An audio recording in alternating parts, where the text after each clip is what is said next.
Welcome to The Fourth Bottom Line, the podcast where we meet people from business, charities and politics who are a force for good. In each episode, I talk to my guests about their inner side and how their internal changes have led to their outer success stories. We talk about the failures, spirituality and sometimes the painful experiences that have made them the unique individuals they are today. The main aim being for us to learn from and be inspired by them for our own lives. So, if you desire change in yourself and the world around you, do keep listening. And please remember to hit subscribe on your podcast platform of choice to make sure you never miss an episode. Hello, my name is Paul Hargreaves. I'm the founder and Chief Empowerment Officer of Cotswold Fair and Flourish, two businesses that put people and planet before profit. In 2015, we became one of the first B Corps in the UK, and I've written two books, Forces for Good and The Fourth Bottom Line. I'm passionate about changing the world for better and realised many years ago that to do this, we must also change ourselves. The outer impact of people, planet and profit has to be mirrored by an inner change, and that's what I call my fourth bottom line. I want to give you the heads up that the audio quality of this episode isn't up to our normal standards. Despite the slight hiccup, I hope you still enjoy the conversation as much as I enjoyed recording it. Thanks for listening. I think we have a kind of a family saying where we often say, it won't matter in 100 years.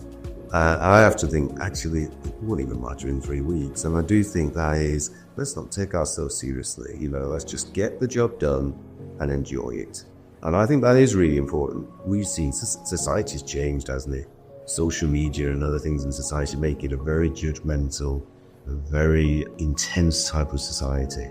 And I'd like to say that it won't matter in 100 years. So just enjoy. My guest today is Darryl Cooke of gunnercooke. Darryl, welcome to the Fourth Bottom Line.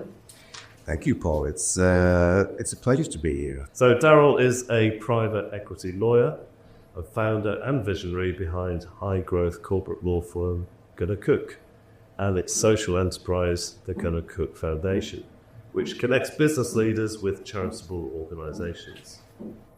As well as being author of the book To Innovate or Not to Innovate, Darryl regularly speaks out on issues around CSR, conscious capitalism, and is passionate about inspiring businesses to do better. I was told by one of his colleagues that they'd never worked with someone who was so fearless, and by another that his good ideas often come out on a Friday afternoon. And that, surprisingly for a lawyer, they thought, he loves popular music. And before you got into law, Darren, you told me that you'd actually had 17 jobs, which seems pretty impressive. Talk more about that later. But you were a Saudi pro footballer as well. With Australia. So was that Aussie rules or soccer? Soccer. Right, yes. Maybe come back to that later. So I normally start with finding out a bit about people's background, but one of the things you sent me, which absolutely intrigued me, and I love this, is your 3 rules. And they all involve snakes. And it is actually the year of the snake. So the first rule is, if you see a snake, don't call committees, don't call your friends, don't form a team, don't get a meeting together, just kill the snake. Second rule is, don't go back and play with dead snakes. Too many people waste too much time on decisions that have already been made. And the third rule of snakes is, all opportunities start out looking like snakes. So, been reflecting on that over the last few days, and my question is, how do you train your people not to kill the snakes that are actually opportunities? That is a very good question, and probably I think the reason we have that is to stop procrastination. I think we found that we would make decisions and then someone would try and revisit the decision a few weeks later, and that just takes all the dynamism out of the business. So it's a really good way of stopping that procrastination. But you are right. I think the other part of it is you've got to know when it's a dead snake and when it's something that you want to take seriously. And that is about trusting your people, isn't it? And listening to them. I mean, we have we do all sort of things we do in the firm very much is we talk about infinite infinite mindset. So it's about constant growth. So people are learning how to take advantage of opportunities and be open about outcomes. So I suppose the answer to the question is it's just a matter of trust. Yeah, and I've reminded my team a couple of times in the last week because I've just caught us in meetings talking about dead snakes. Get it? Yeah. That's happened. Nothing we can do. Let's talk about the future. The problem is, isn't it, as well, when you do it, you've rehearsed the argument properly before and made a proper decision. And then you forget all those I-words. You have to start again over the same argument. We've been there, got the T-shirt. So the big thing that came across and the people I talked to, because I don't know if they've shared with you, what they said about you. They told me they were very confidential calls, certainly. Well, see, they were. But massive optimist is what came. Fearless, always looking on the positive side. So I'm intrigued, as you know, with this podcast, we try and get inside people and hopefully inspire others to grow on the personal level and to develop and become better leaders, better people, etc. What is it from your why do you think you are so optimistic and hopeful, and obviously you've achieved fantastic things in your life? Have you always been like that? I'm trying to find out what's formed that side of you. Yeah, I'm not sure we'll get an answer to this question, Paul, actually, probably. I mean, I think optimism, we use the phrase optimism is a force multiplier. So everybody in the business who's in a leadership position, we're encouraged to be optimistic. I always remember a John Lennon quote who kind of said, if you think war, you get war. If you think peace, you get peace. So we try to focus on what is really, really good in a business. Has it come from my past? I think my mother growing up was very, very positive. She used to use the phrase, the world's your oyster. And so you kind of grew up thinking you could do anything that you wanted to do. So I think it did come from that. But I think it's from experience as well, Paul, that, we all know, don't we, that if you're around... Actually, I was listening to Chris Evans the other day on the radio, and I don't know where this research has come from, but something like, if you're around very negative people, they will pull your mood down by something like, I think it was 10 or 15% or something, and the opposite, if you're with positive people, they'll lift your mood. So, and he said there's lots of research behind that. I'm sure that he's absolutely right. It just seems obvious to me that if you're positive, you're going to get a better result. But are you kind of doing it because it does good, or are you naturally... That's it. So I do think it's natural. I just think I can't. I think people will, perhaps the downside of it, which I have to be wary of, is people don't come to me with bad news sometimes. And that is not what you want as a leader. You do need to know what the bad news is. So I've had to teach people or help people to say, look, I do want to know the bad news, but I actually want to know how you're going to deal with it more than just give the bad news. And there's a story, I think, in a book called The Road Less Travelled by Scott Peck, and he was telling the story when he was a young man and he went to his boss and he said to his boss, look, we've got a problem. He said, everyone's leaving the office at 5 o'clock and I'm going home at 7 o'clock. We've got a problem. And the boss said to him, oh yeah, I can see you've got a problem. And he said, yeah, but you don't understand. We've got a problem. We need to do something about it. I'm working till 7 and they're going on at 5. He says, yeah, I'll agree with you.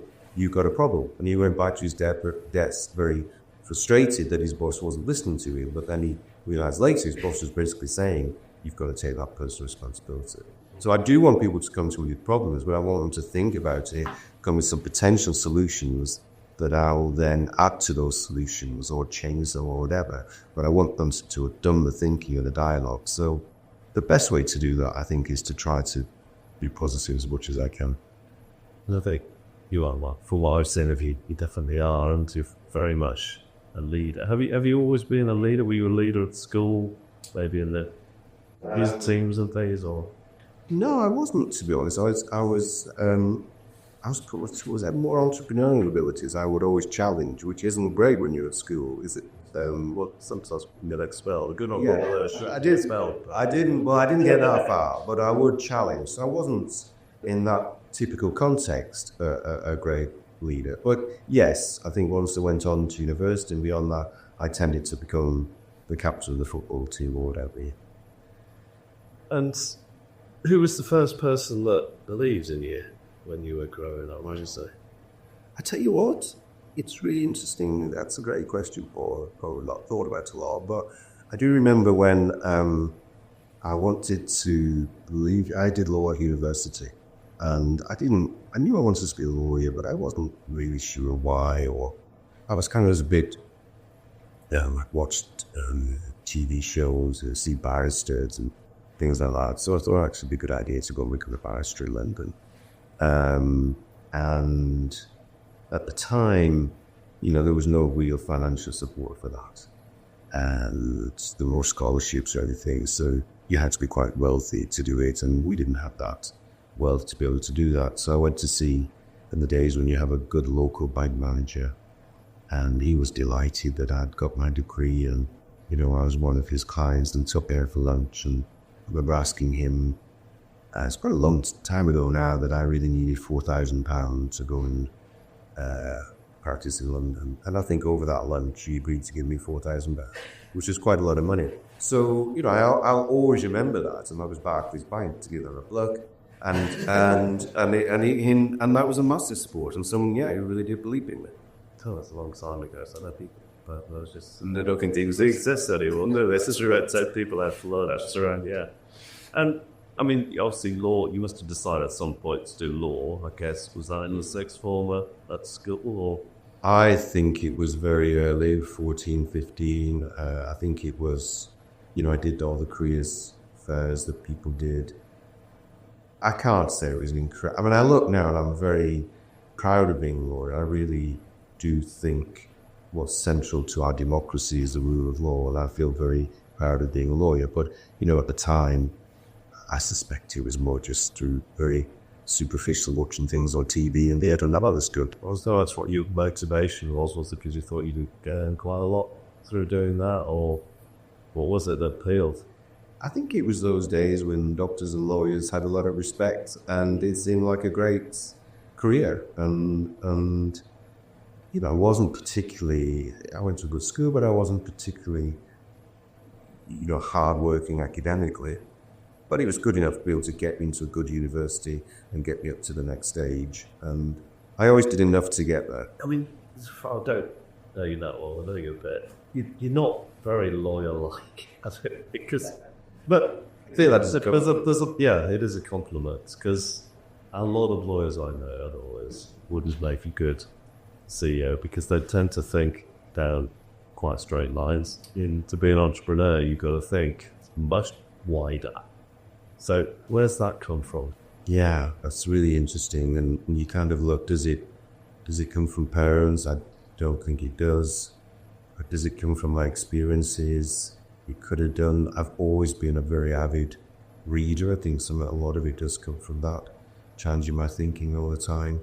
It is very, as I said, I think when I was at school, I was probably, didn't always toe the line. If I didn't see something was right, I wouldn't necessarily fall into line. But I think that has always been there. So I don't know about you, Paul, and you must have some of this as well. When if I'm sat in a traffic jam, I'm thinking, how can I improve the highways agents? It is kind of, how can I improve things? And that is what drives me. I do want to improve things. So I look at everything in my business, and even if it's as good as it could be, I'm thinking, how can we improve it? I'm probably different than a traffic jam. I used to sit in traffic jam just getting really angry. I'm much more calm than I used to be. I tend to try to think how to improve the flow. But talk to me about these 17 jobs. So you did law, and then it was Australia came after that, did it? There seems to be something there. What it seems like you maybe didn't know quite which direction to go in. I don't know. But and I don't think it's a bad thing. I think I had a very carefree attitude when I was younger, about just enjoying myself. And I didn't know where I wanted to go. I didn't know I wanted to be, a top lawyer in that form. But I did enjoy myself. And, from the age of 14, 15, if I wanted to enjoy myself, I had to earn money. And so, I had, 17 jobs or so. There were lots of, there were summer jobs, there were evening jobs, there were all sorts of different things.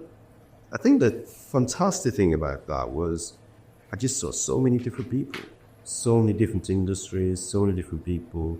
Gave me a good grounding. It made me very commercial, I think, in lots of different ways. So it was a very good example. I did start off at the bar, and I think I was always a very good networker, and I think that helped.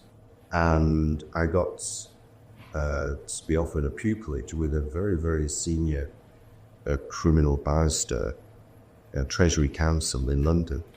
And I was about to take this up, and he was at the time still dated. I think Fagin had broken into the Queen's bedroom, and I was being told on the first day you might meet the Queen. Not Which seeming was first. I think, but you kind of took it in your stride at that age, I think. And so I prepared for that. I'd have to sign the Official Secrets Act and various things. I was quite excited by that. And then I came along and I got this offer to go and play football in Australia while also having a job out there in a commercial environment. And I've just seen even more fun. So I went to explain to this very, very successful criminal barrister that I wasn't going to take up her offer. I was going to go and play football in Australia. And I do remember I was sitting on a chair, and she circled me about 10 times, telling me about my responsibilities, which was completely in the right to do so. I do completely get that now. But at the time, I was going to go and play football in Australia, and that's what I was going to do.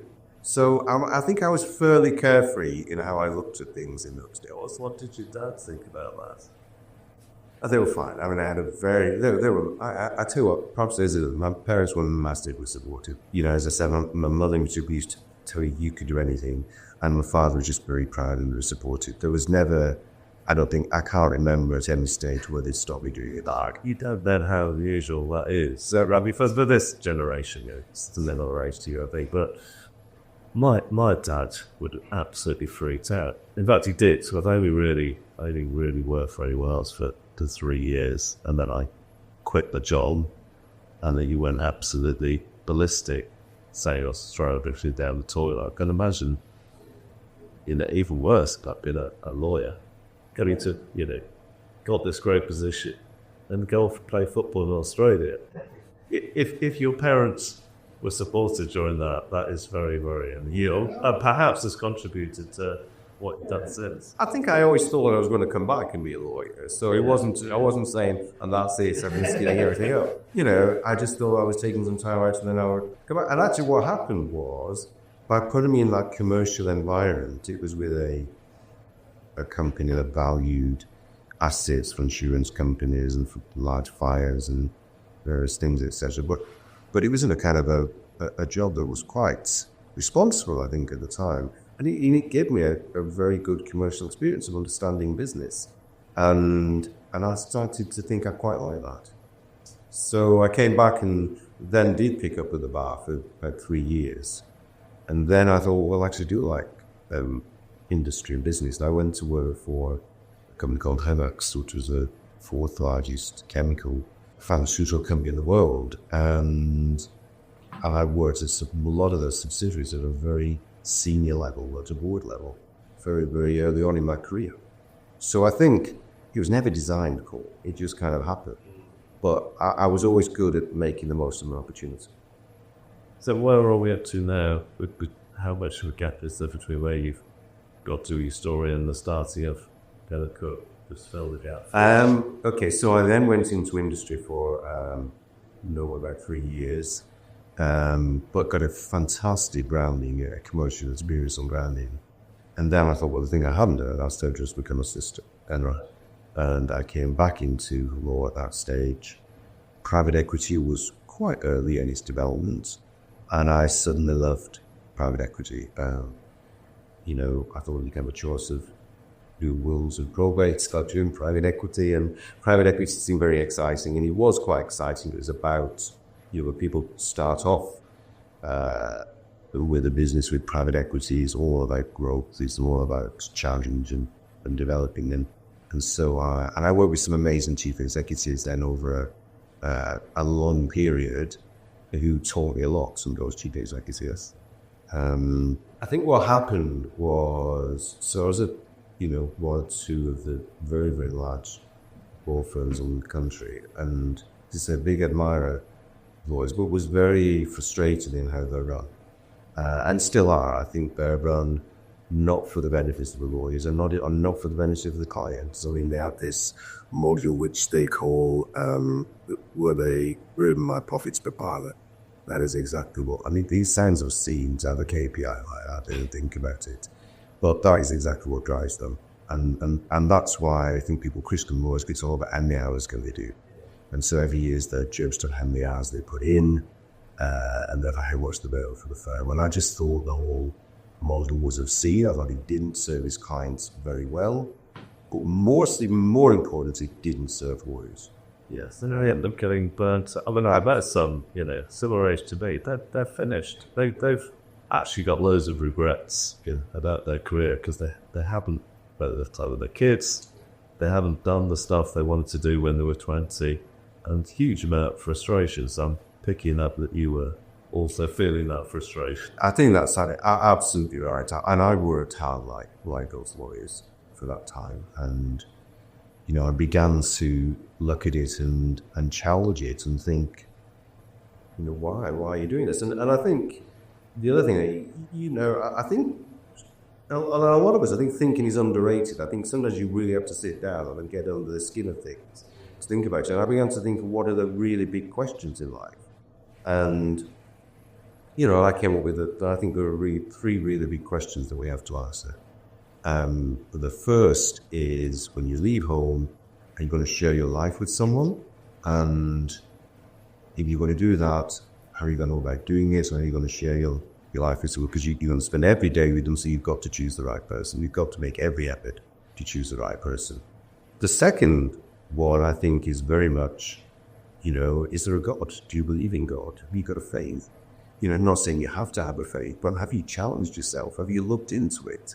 You just inherited it from your parents. Or have you really looked into it? Because if you don't, all you're doing is what I describe as kicking the can down the road. And you don't, at the last few hours of your life, think, well, we should have looked into that a bit more. So you really owe yourself a responsibility of looking to see whether you have a faith and what that faith is. I think that's a really, really important question.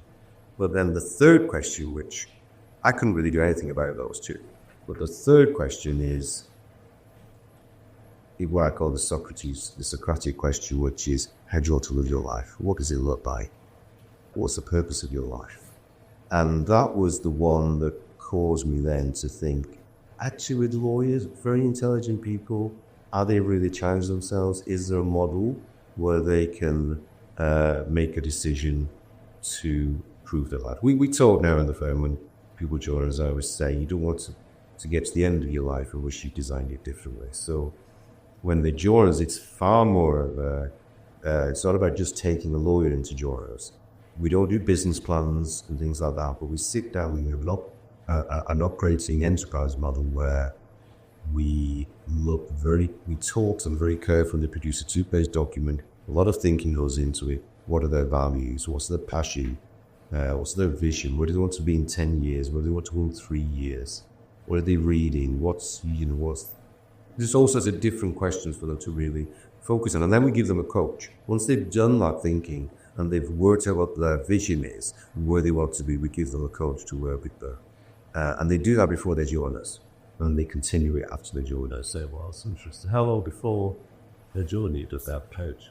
It can vary depending. So some can take years to join us, and we'll try into them, but some can join us relatively quickly. But before their approval to join us goes to the board, in effect, they'll have met with a coach, and the coach will give us a report before they join us. So just going back to you asking self the question, what's my purpose? Because it's a conversation that comes up a lot, and the word purpose has been overused. But I do meet quite a few people who want to find that purpose, why they're on this earth.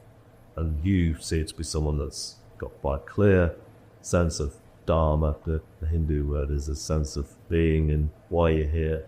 How did you get there? What's the process? But just so other people can maybe learn from what you've done and maybe apply to their own lives. I don't think, I guess it's through reading and thinking, but I don't think it's rocket science in any way. I think I always look at it and think that we all know there is a great inequality of life.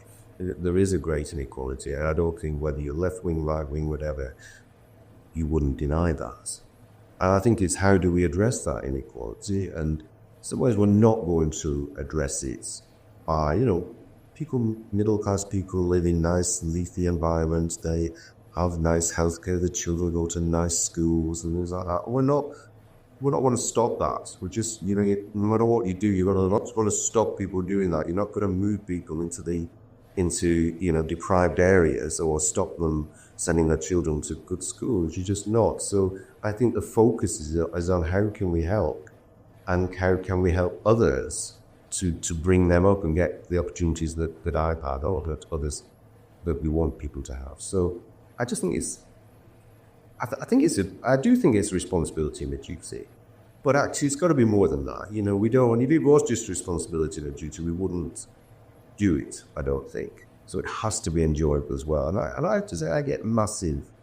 We work now with 160 charities. I was with 3 of them just a couple of days ago doing the presentations to me, and I was blown away by the things that they do. And that gives me far more pleasure than anything in the firm. Yeah, well, very, very different from not just lawyers, but business people aren't. Either they're not seeing the fulfillment that is through giving away to others, are they? It is actually more enjoyable, more fulfilling to give than receive, isn't it? But yet, most people, well, not all over the world actually, but this part of the world we're in today, the UK, most people think the opposite is true. They think the more I have, the happier I'll be. And actually, that's not true as well. So how do we get that message out? We definitely need to get it out. And I do think, and as you know, Paul talked about this, I do think that leaders in business have a real role to play. And I don't think, when I look back to, say, the Quakers and the big companies 100 years ago who really did make a difference, I don't think there's enough of us doing that now. We fall too much on government doing it. So we have to step up and do that.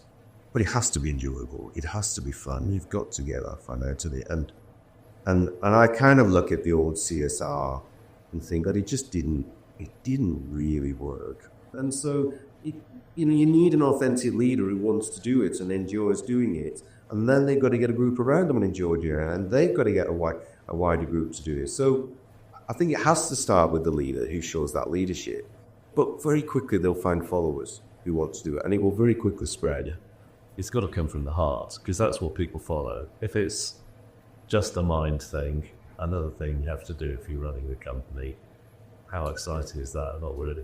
And you have to fight that, because we're a very business-led environment. People constantly talking about KPIs and about processes and things like that. And I completely agree with all those things. But actually, it shouldn't stop you doing from what is the right thing to do. So sometimes you have to fight against that. To say, no, this is the right thing to do. This is why we're doing it. Yes. I mean, I've got people on my team who I need, because they're much more KPI oriented, and I'm terrible at that all stuff. I just go with the gut, go with the flow. So which doesn't work either. And I get that, but also you know as well as I do, if there's fun in your team, yes, then they'll do far better work. It's so obvious that if you can create fun and happiness within the team, then they'll perform, 20% better than they would do otherwise. So that's what you're trying to achieve, is create that. And I think sometimes we do take things, so many things you take too seriously. I mean, father lawyers don't answer words. They normally go the same sense myself. But I think, as well, I'm always trying to say we mustn't catastrophize about things. Sometimes things come to me, they're big issue, and it's delivered to me as though it's an enormous issue. But I kind of say, but it's not going to be an issue in 3 weeks' time. It's not going to be an issue in 100 years. It probably will be an issue in 3 weeks' time. So let's not catastrophize on it. Let's just focus on it and get it sorted. But it is all about getting people to have fun and enjoy themselves. It's our number one value, actually. Have fun, get it done. And it's everyone's favourite value. And I was particularly pleased, Walls, when we had a new sales director come to join us. And after about 6 months, he took me to one side and said, "Cord, just realised something." He said, "I've just realised I've never been at a meeting at Clutterbull Fair so far, either internal or external, where there hasn't been laughter." Brilliant. You're very good. I'm going to finish work for the day now. That doesn't mean my love. And it's soon that we spent so much, especially lawyers, spent so much time at work. It's kind of, what's the point? Yeah, we got. Well, we spend every leadership meeting starts with good news. And I try and get that in the other meetings around the firm as well. But every meeting, it goes round the room and everybody has to give. And they come now with a list of good news before we start. And it's great. It's such a good feel for it.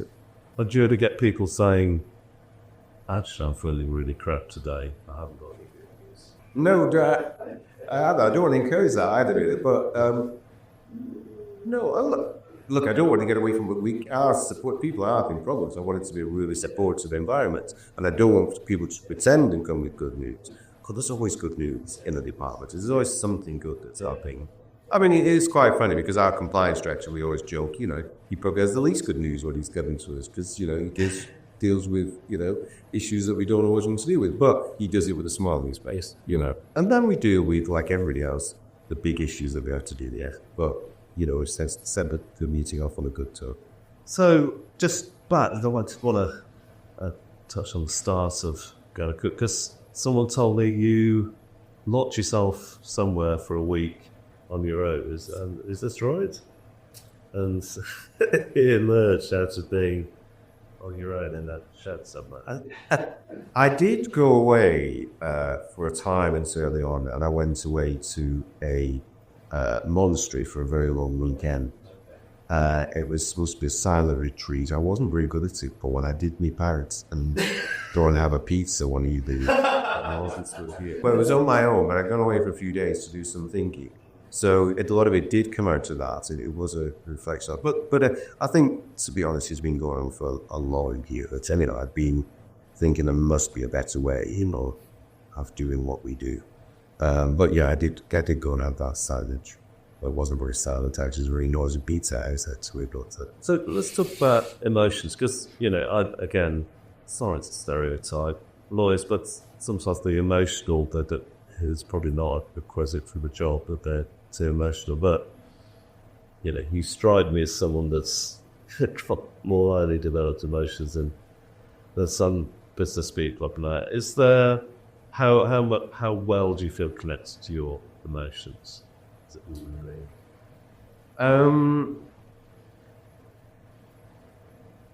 Yes, I do. I think that is a natural thing. I think it's important to lead. I mean, Jim Collins and Jerry Parras talk about the level 5 leaders. Still in the level 4 leader is kind of quite extroverted, puts themselves first, but they're very good leaders. The level 5 leader is, and I think you talk about it in your books, about servant leadership as, being really empathetic and understanding. So I think that is natural to me. I do think I'm I'm a thoughtful and caring person by nature, but I also think it's really important for leadership as well. Is there an emotion that you would like more of? An emotion I would like more of?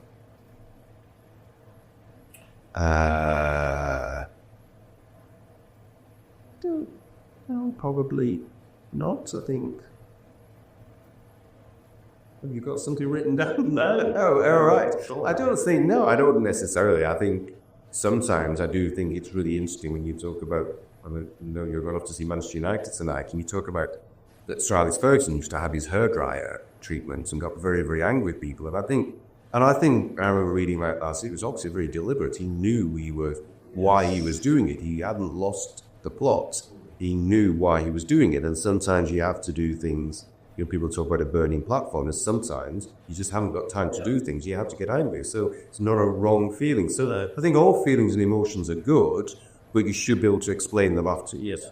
No, that's good. That's an interesting one. Because, yes, some people get angry and it's out of control. I think it's what's all about vaguely, but it was a strategy, especially.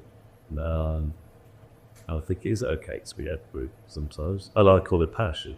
Because if people never get angry, they don't care. No, exactly. Yeah, so it's really some levels of passion is important to me.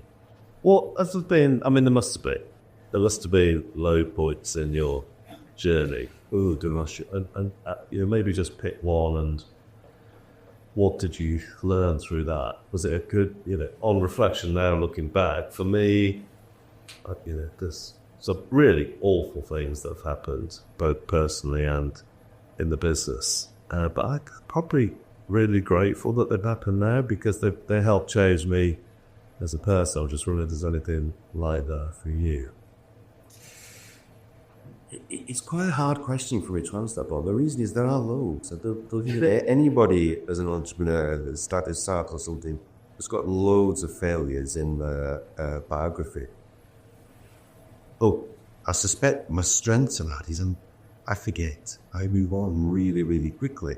So I really have to sit down and delve out of something and into something and find out what it is that was a really, really bad mistake or something that went wrong. The optimist, it'd be coming through again, though, isn't it? Because you've moved on. Yeah. You're not wallowing the rain. Yeah. But there are loads, and I'll drive back after this and I'll think of things. But I do find it hard. It's the destination thing. It wants to be put to bed. I really struggle to read it back. Yeah. So I want to move on to, because you mentioned them already, but the 3 questions, because I did write those down to come back and talk to you about. So question 1 to ask ourselves is about the right partner. Presumably the answer's or not to have a partner, actually. That's an equally valid decision. Is that what, have you got the right partner? Yeah, I think so. Well, I know so. Sorry, that was perhaps we should edit that. I know so. But I suppose the point I'm making there is, it is a big decision, isn't it, to share that? So, when you're in your early 20s or 30s, you've got to make that decision. Just, really be careful on how you make it. So you've got to make that decision, yeah. Question 2, this is intriguing to me. So have you spent time deciding whether I believe in God? So talk to me about do you believe in God? Talk to me about your spirituality and how it's helped you in your career and your entrepreneurship. Yeah, I think, generally I suppose I'm making the point that everyone should do it, because I think the Dalai Lama says we don't know the meaning of life, but we do know the purpose, and the purpose is to be happy. But actually, I think we also can know the meaning, actually, if we look into it. And I looked into that from the age of 14, 15. I mean, I think it was, again, that part of me challenging everything. But to a normal Sunday school, it did nothing for me. But I think once I went to university, I really did begin to challenge and think about it. And there were various people talking to me about faith at that time. And it was a good couple of years when I was going through that thinking. I remember being taken to a service at a church in London at All Souls, with a chap called Amy Watson talking, and it just kind of blew me away. And I remember coming away from that service on the tube and just being totally overwhelmed by the things that had been said. And it was from that moment on I kind of made what people talk as a commitment, actually. But it wasn't enough, if I'm honest, because of my mind, the way I work. I still had to go away and challenge it. So I then went away and did what I do. I read every book I could think of, from C.S. Lewis to Chuck Colson's a popular book at the time, to lots of other books, to learning about it, come to my own conclusions. And it kind of confirmed it in so many ways. But then I continued through life looking at other faiths, looking and going into other churches and talking to people, listening and looking at that. And I found my own way. And So what told me you had a connection with the Jesuits, is that right? No, I don't have a connection with the Jesuits, but I do read lots of things. And look, I think we can learn from, I think the Buddhists have some amazing principles, some things that we can learn from. I think the Islamic faith is phenomenal faith. So I've looked into lots of different faiths and look at the good things and the principles around that. But I made a decision that I'm a Christian. It's the Christian faith that I really believe in. Yeah. So would you describe yourself as being a spiritual person?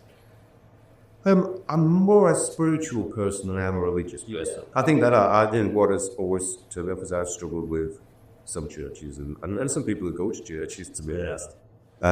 But I've always been able to keep that strong faith throughout all that. How would you define spirituality then? Because for most people, you drop that words into conversation and they've got all sorts of weird things in their texts of tantric meditation or something like that. So what is spirituality? Well, my faith is a very, very personal faith in believing, how we were created, in believing in how Jesus came to earth and following the principles of the Christian faith. How I do that is through prayer, is through supporting others from certain people, or through things that I read and through reading the Bible. And that can be meditation and spending time on my own. I have no problem with that. But I think some of the other faiths have some really, really good practices, some fantastic practices, and I'm very happy to learn from those practices. The faith is my belief. That's my belief, and it's not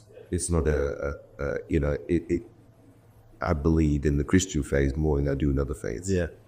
And does that, in your work as a CEO, is the word spirituality talked about in your company? No, it's not. And it's a good question, Paul. Perhaps it should be.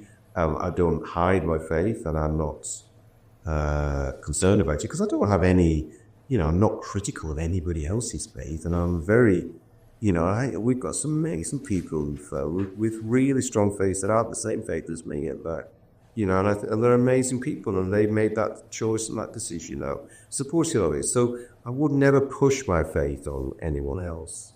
But I would encourage people to think about it. Yeah, so I guess it's also helped you change as well, because most faith, most spirituality is, at the end of the day, it's about personal change, becoming more lovely, more compassionate. Certain leadership you mentioned earlier. So is that a factor in your, all the good stuff you do, the foundation that must be coming through in there, isn't it? I think that's right. I've always been aware that the Bible just talks about salt and light, and I've always been aware of salt and light in my life, that, perhaps I should be trying to live in a way that is a light for others, or, is good in what we do in the community or in work that we do, help with other people. So, yeah, it does drive me, and that's come from an early age. It's just completely natural to me that. What do you think's the future's going to hold? I mean, you've achieved a lot. How long are you going to carry on? Is there other stuff that you want to do that you haven't done yet? I love what we do. I think, we have got very, very big, ambitious goals, really ambitious goals. We've now started to take our model internationally, and in Germany and the US in particular, where it's growing very, very fast there, and we'll take it to other places. Our goal at the moment is to be a top 50 global law firm, professional services firm. So on the firm's front, there's a real ambition that you will find everyone, I think, is focused on achieving. But I've always said we mustn't achieve it at the loss of our culture, and that is really, really important. So we need to keep embedding that. And I think we talk about culture, and I have to kind of keep getting people to think about it. It's not bringing a dog to work culture. It's a real culture of community where we support each other. So I want to keep setting up. I think there's been a loss of culture in the world, hasn't it? Terraced houses where people used to meet more, lots of pubs, lots of churches, lots of shopping, and people going to online. There's lots of different things, and we're an organisation that's getting bigger and bigger, and we can create a community, and we can create that culture where we help each other. So we have to find diverse groups that really need support and step in and help them. and create different types of cultures and different type of communities across our organization. So I want to grow, but don't want to grow for the sake of growing. I want to grow and do something with it. I mean, that is often the challenge, isn't it, with as SMP. And how many people are involved in gunnercooke then? There's about 900 people. Right, a lot. So a challenge for companies, organisations, as they get bigger, is that kind of stuff gets diluted. So what would be helpful for people listening to this, what you put in place to be those cultural gatekeeper situation? Well, it's really easy. So I went through an exercise where we looked 3 years ago at whether we would float the company or not, listed the company, or to buy the equity. And took it very, very seriously, talked to lots and lots of people. Decided that it would just rip out the culture of the organization. It would take the soul out of the organization, and no one would want art. Do you think that's always the case with the sector? Yes. Right. They've got different goals. I mean, you should know. You were in it. So. Well, they've got a different goal, yeah. and we didn't share the same goals. So, I think it would have destroyed the culture in the organisation. But also, I'd be very unhappy in it, and I think that was really key as well.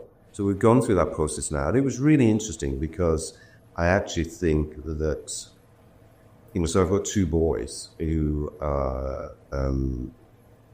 went to Boca Raton school, actually, Paul, and never wanted to come into the business. One is a lawyer and one was a managing consultant. And they're now both going to come into the business this year. You persuade them? Well, no, actually, to be fair, I've never, growing up my parents teaching, I've never persuaded them. So I was quite surprised when in the middle of last year they decided that they both wanted to. Not both together, this. Yeah, well, they talked and then they both come to music. But actually, I think that's really important. So we then had some meetings with James Timpson. The Timpsons are a fantastic family business. We looked at what family businesses really look like. And I think what James talked about with his father John and his father particularly, it's about maintaining the culture. So John's role is very much maintaining the culture in the Hargreaves basically, and James does that, and then his children coming in do that. It's about maintaining that culture. So I am very hopeful that by them coming in, what the message that we're giving is, we're going to maintain that culture and improve that culture. Also, there is a challenge with family businesses that sometimes people think they've only got any job because they are family. So what are you going to do to counter that? Yeah, well, I think it is actually interesting. So they'll get paid a salary just like anybody else. I think as Jane put it, we drive a tractor, you get a tractor's wages. It's nothing to do with the shareholding. My children were very, very intelligent children, and they're all right, so in the things that they've achieved. But they've got to prove themselves like everyone else. We're not going, and they know that. And I completely trust and believe in them that they'll deliver real value to the business. That is that your relationship with them will be different when they're in the business, because that, again, I was talking to someone only last week, actually, who had to, sorry to mention this, but had to get someone involved in mediation when his dad started the company. We're saying where it is. It's quite a well-known horrific business, actually. So his dad he came in as MD, and I think he was wanting to change stuff, and his dad was resisting the change, and then they got a sort of spin there. But it was quite painful, so I just wondered what you'd do to try to avoid that scenario. Well, it all comes down to individual characters and personalities, isn't it? And I don't think we'll do that. We do get on incredibly well. I have to learn to listen more, I'm sure. They have to learn to listen more as well, so it should be really good for us. We have really good contact. It's brought us, actually, just the fact that they're coming in has, I would say, brought us even closer. We have regular conversations there. They're very enjoyable. And I think at the core of it, I always say, it's always about fun. And I've said if they're coming in now, so if you don't enjoy it, just leave, or don't stay because you're not enjoying it. So they have to enjoy it like everybody else, and they have to be people where they're helping other people to enjoy it. That is they're there to protect the culture. That's what they're there for. So yeah, I don't think that will be a problem, Paul, but I do completely get why it can be difficult for some people. Actually, how long do you think you'll carry on? I asked actually James the same question about his father, and I think because his father was about 82 or 80 years. I think it felt like my dad was a surgeon on operating on his wife, who sort of sadly died there. So yeah. And he said that, and I said, George Orwellism has said he has a fantastic role because he's there to protect the culture, and he always will. So, I think I will move to one side in terms of, fully big on the operations when the business is ready for us to move to one side. But I'll still have a role in helping to define culture. Do you think you'll find it easy to move to one side? No. I love it. So I'm sure, I won't. So I love it. But, but I'm not stupid. So, we'll work it out. So we're drawing towards the end of that time, but just to, jump forward to the fact where you have, your sons are fully running the business, you pop in once a week. What's the legacy that you want to leave behind you week after you stop work? I think it's that antidote to the big. As I say, I do love lawyers in particular. We're now moving away from law to different professional services as well, which I quite enjoy. But I think it's that antidote that you can be a lawyer and you can really enjoy it and be in. We get so many things. I get personal letters and emails and things on LinkedIn I see about people. It changing their lives joining us, and I want to spread that out as globally as far as we possibly can. So to me, it's not about the metrics of what we do. It's about how we infuse the business with kindness and community, and people really enjoy being part of it. And sometimes you have to be inside it to feel it, I think. But I want to do much more of that. And if you could leave one lesson behind to your peak line, that'd be probably more by there. What would be the one thing you want to give to them before you left on your last day? I think we have a kind of a family say where we often say, it won't matter in 100 years. I have to think, actually, it won't even matter in 3 weeks. And I do think that is, let's not take ourselves seriously. Let's just get the job done and enjoy it. And I think that is really important. We've seen society's changed, hasn't it? Social media and other things in society make it a very judgmental, a very intense type of society. And I'd like to say that it won't matter in 100 years. So just enjoy. Good. So to go on to the questions that I ask all our guests, which I did give you a sneak preview of. One piece of advice you wish you'd have when you started out, but didn't get it. What would that be? I probably had stole the email actually. What's I wish I had.